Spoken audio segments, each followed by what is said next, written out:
Olá, corte do canal Princesas Reais. Hoje trago a história do membro de uma família muito amada por vocês, uma Romanov, Natália Sergeyevna, Condessa Brassova, cunhada do último czar da Rússia, Nicolau II, e que por um triz não se tornou czarina da Rússia.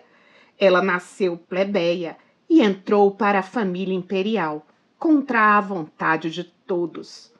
Ao longo do vídeo, você vai entender. Peço aquela forcinha, aquele apoio que me ajuda muito a manter esse canal sobrevivendo por aqui. E se der, nos ajude com o valor de R$ 4,99 mensais, se tornando um membro. Precisamos muito desse incentivo para crescer. E agora, vamos à história. Natália nasceu em Moscou em 27 de junho de 1880. Era a mais nova das 3 filhas do advogado Sergei Alexandrovitch e da sua esposa Júlia. Seu pai não tinha títulos. Era essencialmente um homem trabalhador da classe média. Ele chegou a ser deputado na cidade de Moscou e administrador da escola da cidade de Arbat. Suas irmãs mais velhas eram Vera e Olga. Quando nasceu, ela viveu com sua família em um apartamento alugado em Moscou, até que em 1881 a família comprou uma pequena casa. Ela foi educada com suas irmãs em uma escola particular e por uma governanta francesa contratada por seu pai. Apesar disso, foi uma educação básica, se comparada à da realeza. Era uma criança muito mimada. Em 1902, ela se casa com Sergei Mamantov, um músico, pianista e maestro. Ela era muito sociável, gostava de festas e entretenimento e adorava os eventos sociais. Seu marido era o oposto. Em 2 de junho de 1903, ela teve uma filha, a quem deu o seu nome, Natália, e para evitar confusões na família, a pequena era chamada de Tatá. Natália estava sempre sozinha nos eventos da sociedade, quando reencontrou um amigo de infância, o oficial de cavalaria Vladimir, e tornaram-se amantes. Em 1905, Sergei concordou com o divórcio. Agora, ela era uma mulher livre, e então ela se casou pela segunda vez, com o seu amante, o oficial de cavalaria Vladimir Vladimirovich Vulbert. Ele era um oficial do exército, servindo na guarda da imperatriz viúva. A vida deles em Gatina foi feliz no início. O auge da temporada social do regimento de seu marido aconteceu em 1907, no baile de inverno, e o grão-duque, Mihail Alexandrovitch, o irmão mais novo de Nicolau II, um dos comandantes do regimento, sempre comparecia ao baile. Natália e Mihail haviam se visto uma única vez, alguns meses antes, e ele se lembrou dela. Ao longo da noite, ele a convidou para dançar e se sentou à mesa com o casal. Mihail era o segundo na linha de sucessão depois de seu sobrinho Alexei. Como Alexei estava doente, pensava-se que algum dia ele poderia herdar o trono e se tornar o czar. Mihail ficou instantaneamente apaixonado por Natália e por algum tempo cultivou uma amizade com o casal para não deixar tão explícitas as suas intenções. Mihail e Natália começaram a se ver regularmente e, em novembro de 1909, começaram um caso amoroso. Ela não tinha uma beleza brilhante e atraente, mas sua aparência se distinguia por uma elegância excepcional. O marido traído, sentindo-se humilhado enquanto os rumores se espalhavam, se tornou violento. Ameaçava tirar a própria vida e a de Natália, e ela chegou a sair de casa e passar um tempo na Suíça. Nicolau II interveio e transferiu seu irmão para um distrito distante, bem longe da amante. Mesmo assim, eles deram um jeito de permanecer se encontrando. Em dezembro de 1909, um escândalo de proporções reais. Natália estava grávida e o pai da criança não era o marido. Financiada pelo apaixonado grão-duque, ela ofereceu ao marido uma enorme soma em dinheiro. É, meu caro inscrito, como dizem por aí, pagando bem que mal tem. Ele consentiu com o divórcio. O processo de divórcio andou lentamente, de tal forma que quando ela deu à luz ao seu filho, em 24 de julho de 1910, ela ainda estava legalmente casada. O menino recebeu o nome de George, em homenagem ao falecido irmão de Mihail, o grão-duque George Alexandrovitch, que morreu repentinamente em 10 de julho de 1899, aos 28 anos. Usando sua influência de Romanov, o grão-duque conseguiu que, quando o processo de divórcio de sua amada fosse concluído, a data fosse retroativa ao nascimento de George. Depois de muito relutar, em maio de 1911, Nicolau II concedeu a Natália o sobrenome Brassova e o direito de viver na propriedade de Mihail, em Brassova. Mihail, Natália, sua filha Tatá e o pequeno George se mudaram imediatamente. Preocupado, Nicolau II mantinha os apaixonados sempre sob vigilância. Quando Mihail recebeu a notícia da gravidade do estado de saúde de Alexei, na casa de férias da família na Polônia, entrou em pânico. Ele e Natália tinham vivido como vagabundos imperiais, viajando por toda a Europa com o seu filho bebê. Contudo, se Alexei morresse, Mihail seria novamente o herdeiro do trono. Ele não queria ser um pretendente a czar, sem Natália ao seu lado, como sua legítima esposa. Então, no verão de 1912, Mihail e Natália passavam férias na Europa e bolaram um plano para despistarem os agentes do czar que os seguiam. Deu certo, e eles conseguiram se casar secretamente em Viena em 16 de outubro de 1912, em uma igreja ortodoxa sérvia. Agora um homem casado, o grão-duque escreveu ao seu irmão Nicolau para informá-lo sobre o casamento com a plebeia 2 vezes divorciada. Para os românticos, o amor que unia Mihail e Natália pode ser inspirador, mas para Nicolau II da Rússia, esse ato foi visto como traição e o deixou zangado e devastado. Nicolau II disse que Natália era, abre aspas, uma fera tão astuta e perversa que é nojento até mesmo falar sobre ela, fecha aspas.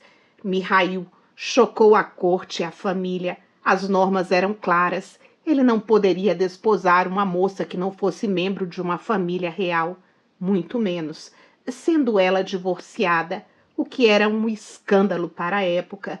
E também, como membro da linha sucessória, não podia se casar sem que o imperador autorizasse.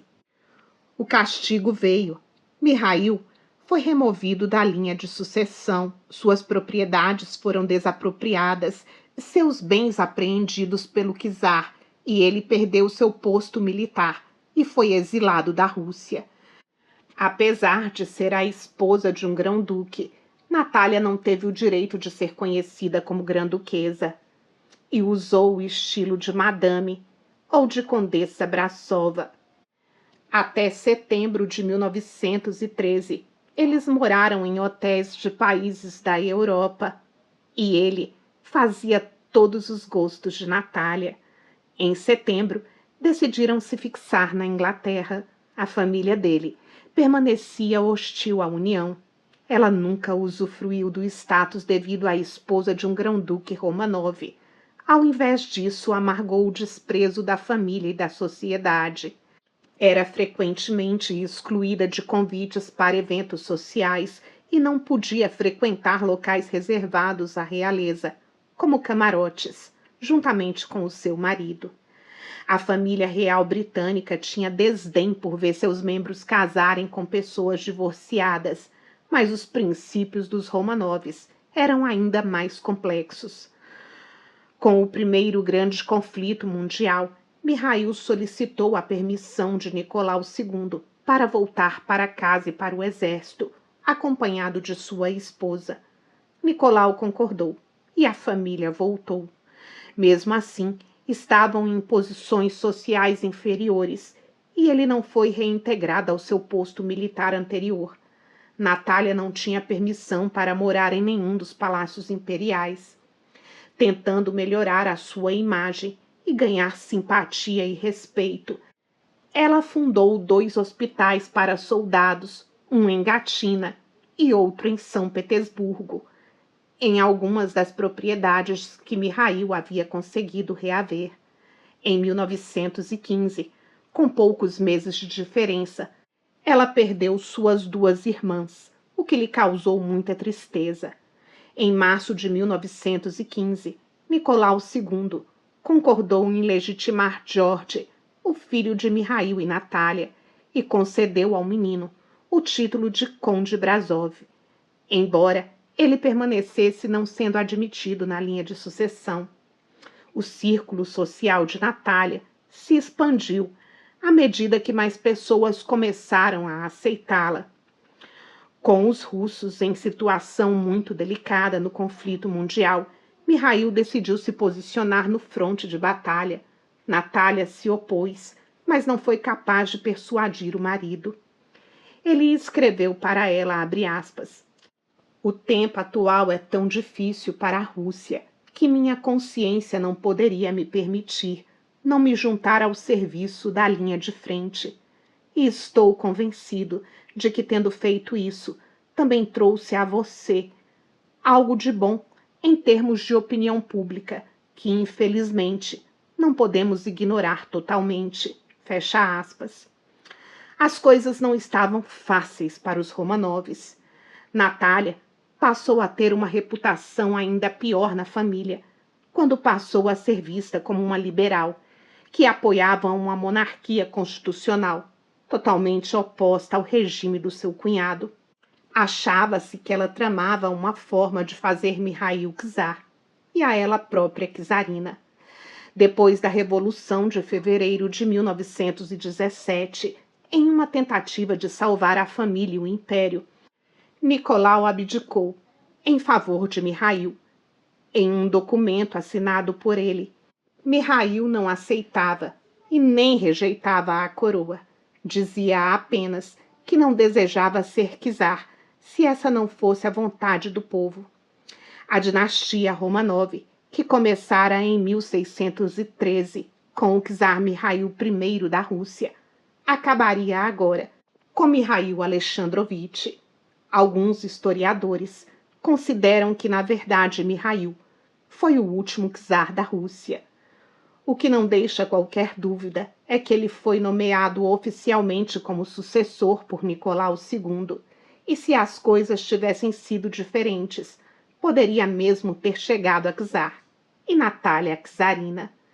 Seria um czar sem corte, nem apoiadores, mas um czar.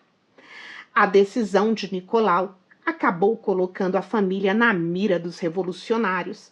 Eles foram acusados de uma conspiração monárquica e conexões com a família imperial deposta, e foram colocados em prisão domiciliar. Eles planejavam uma fuga para a Finlândia, mas os bolcheviques descobriram o seu plano e a fuga foi frustrada. A situação era delicada e o casal foi separado. Porém, algo bom havia acontecido. Com a ajuda da embaixada dinamarquesa, Natália conseguiu enviar o seu filho George para fora do país. Tatá permanecia presa. A última visita de Mihail a Nicolau ocorreu no dia 31 de julho de 1917, quando lhe foi dada a permissão pelo líder do governo provisório para visitar o seu irmão, antes da família imperial ser enviada para o exílio em Tobolsk. Seria o último encontro dos irmãos, mas eles não sabiam. Sagaz, Natália fingiu estar doente e foi enviada para uma casa de repouso. De lá, ela conseguiu sair do radar dos guardas e fugiu para a casa de um parente, onde se reuniu novamente com sua filha. Os alemães planejaram resgatar Natália da Rússia. Eles queriam ganhar influência com Mihail, que encontrava-se desaparecido, e restaurar a monarquia, fazendo de Mihail o novo czar. Com essa ajuda extra, vestida de freira e com passaportes falsos, ela conseguiu sair do país com sua filha. Mas a derrota da agora amiga Alemanha ao final do conflito não favoreceu Natália. Ela fugiu novamente, dessa vez para a Inglaterra. George se uniu novamente à irmã e à mãe, mas a essa altura ninguém sabia de fato o que havia acontecido com Mihail. Só haviam rumores sobre o destino e o paradeiro dele, nenhuma notícia confiável e sólida. Ainda não haviam sinais de Mihail, quando ele foi declarado legalmente morto, em 5 de julho de 1924. O grão-duque Sírio Vladimirovich declarou-se imperador, mesmo com a monarquia abolida, e deu a Natália o título de princesa, seguido em 1935 do estilo de Sua Alteza Serena. Seu filho George também foi reconhecido com um título de príncipe. Para economizar dinheiro, em 1927, Natália se mudou para Paris, onde os custos de vida eram mais baixos do que em Londres. Em 1931, ela sofreu a dolorosa perda de seu filho em um acidente de carro. Seu carro colidiu com uma árvore. Ele chegou a ser hospitalizado já inconsciente, mas não resistiu. Natália ficou profundamente abalada e viveu a pior das dores. A essa altura, Tatá, que estava em seu 3º casamento, tentava recuperar alguns dos bens de Mihail para que sua mãe conseguisse sobreviver. Em 1938, ela recebeu um pagamento dos tribunais alemães, fruto da herança dos Romanov, mas a hiperinflação reduziu o valor e rapidamente ela se viu novamente em grandes dificuldades financeiras. Durante o Segundo Conflito Mundial, Natália e sua filha foram separadas, já que Natália morava em Paris e sua filha foi morar na Grã-Bretanha. Natália estava tão empobrecida que não conseguia mandar sequer uma carta à filha e vivia em um sótão alugado. Ela tinha 2 netas, especialmente Pauline, sempre que possível lhe enviava algum dinheiro. Doente, ela foi despejada, já vivia sem a menor dignidade. Em 23 de janeiro de 1952, aos 71 anos, sua vida chegou ao fim, em um hospital de caridade em Paris, devido ao agravamento de um nódulo na mama. Ela partiu dessa vida em completa pobreza e foi enterrada em um cemitério em Paris, ao lado do seu adorado filho George, o Conde Brasov. Seu túmulo é marcado por uma cruz ortodoxa russa e a inscrição diz: filho e esposa de Sua Alteza Imperial, o Grão-Duque Mihail da Rússia. Sobre o destino do seu amado Mihail, sabe-se hoje que em 13 de junho de 1918, ele e seu secretário particular, Nicholas Johnson, foram levados para a floresta perto de Perm e executados. Seus corpos nunca foram encontrados. QRN, em seu blog, descreveu a condessa da seguinte forma, abre aspas, esta era uma mulher como Yoko Ono ou Natasha Rambova, alguém que a maioria das pessoas ama ou odeia fortemente. Não há muitas pessoas tendo uma opinião mais equilibrada. Fecha aspas. Será que podemos considerá-la também uma antecessora de Wallis Simpson? As coincidências são muitas. Mas e você? Se inclina mais à simpatia ou à antipatia a pessoa de Natália e sua história. E quais são as conclusões desse vídeo? Estou ansiosa para te ler nos comentários. Caso não queira comentar, um pontinho ou um emoji já ajuda o canal. Obrigada pela companhia. Espero de todo o coração que você tenha gostado desse vídeo. Tenha uma linda semana. Nos encontramos aqui embaixo já já. Até lá!